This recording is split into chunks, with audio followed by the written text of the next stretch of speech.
Let me talk about articulation. We've talked about support and warm air before, and apart from actual placement of the flute and tongue position, which I'll go into now, apart from that, the biggest problem in tonguing is a lack of support and a lack of focus in the sound. So I'd like to start this off by just playing a long note. You might say, well, this is ridiculous for articulation, but it's not, because good articulation is a slice of a long note. I picked the note A.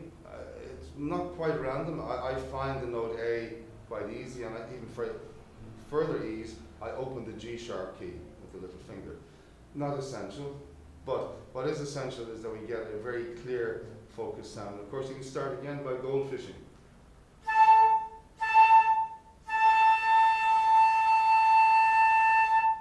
Doesn't matter how long you play that sound, what really matters is the focus. I'm going to play it again, and I'm going to use a little bit of extra center. Extra center really means putting these lips a little more forward.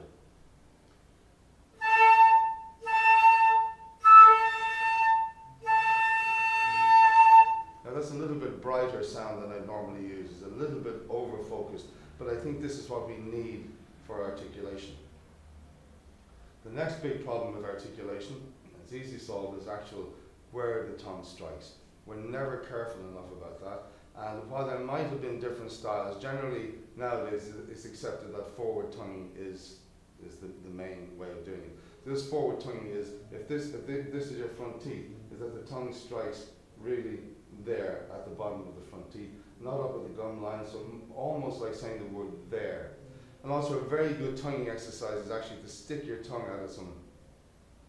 It really gets it is an actual exercise for tonguing. It actually gets the tongue well pointed. So then, once we have this tongue position, and these first two steps are absolutely crucial. Without them, you can forget about good articulation. And we need good articulation for everything, not just for tongue notes, but good articulation is a good, clean start of any note. Whether it's slurred after or not, it doesn't matter. So let me go through this. It's very important that you and your student know why each one of these exercises, why they're important. The first one is, again, for this focus and for center. As I said before, a little bit more of a focus sound than you normally want to use. Then the next one is just long crutches. This is for tongue position, to give the student the chance to really think very carefully about where to place the tongue.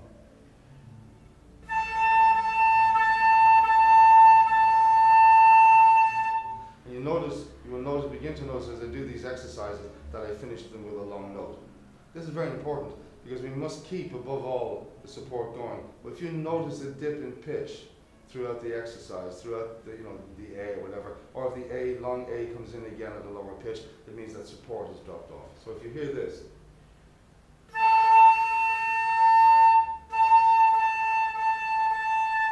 well, support has gone right there. So I do the first note, and then into the second exercise, which is just long crutches.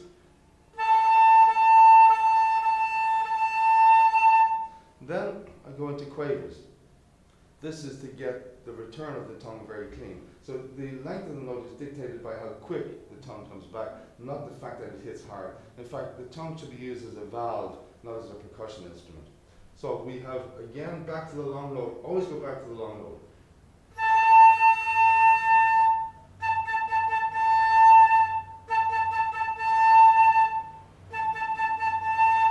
And I noticed while I was doing that my sound wasn't really focused. I focused it even more towards the end, and it actually got a bit cleaner.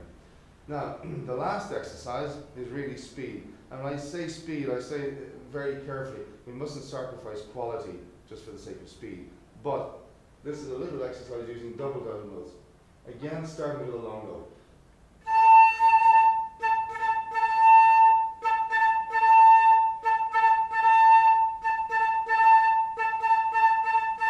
Really looking for bounce.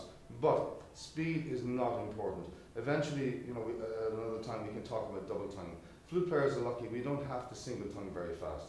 But the main object of articulation is clarity. The sound and the notes must speak clearly and cleanly.